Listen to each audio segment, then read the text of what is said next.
बेटी विवाह गीत बहुत सुंदर। आप लोग जरूर सुनो, कमेंट करके बताना कैसा लगा। कहवा लगाई बाबा बेली का फुलवा रे, कहवा लगाई बाबा बेली का फुलवा रे, कहवा लगाई हम गुलाब रे ललनवा रे, कहवा लगाई हम गुलाब रे ललनवा। कहवा लगाई बाबा बेल के पेड़वा रे, कहवा लगाई बाबा बेल के पेड़वा रे, कहवा लगाई गुलाब रे ललनवा अरे, कहवा लगाई हम गुलाब रे ललनवा। दुअरे लगावो बेटी बेल का फूलवा रे, दुअरे लगावो बेटी बेल का फूलवा रे, आंगने लगावो गुलाब रे ललनवा अरे, आंगने लगावो गुलाब रे ललनवा।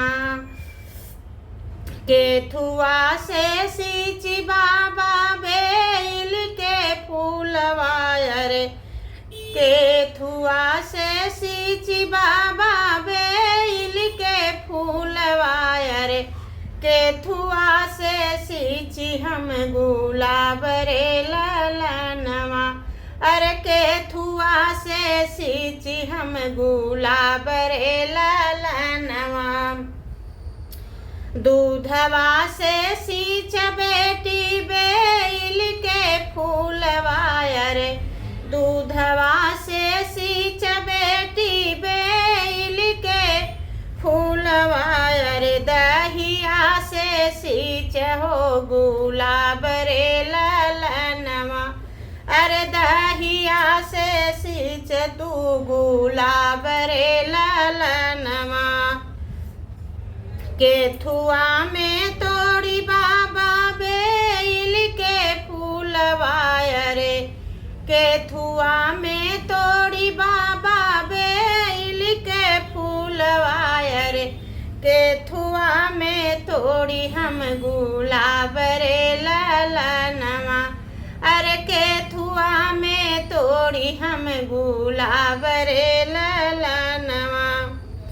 अचरा में तोड़ बेटी बेल के फूलवा रे, अचरा में तोड़ बेटी बेल के फूलवा रे, डालिया में तोड़ तू गुलाब रे ललनवा अरे, डालिया में तोड़ तू गुलाब रे ललनवा।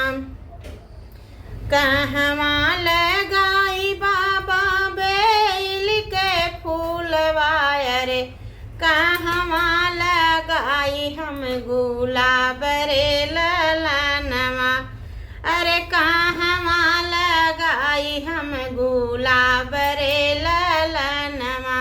बहुत सुंदर गीत है, देव बेटी का विवाह गीत है। आप लोग सुनो, कमेंट कर बताना कैसा लगा।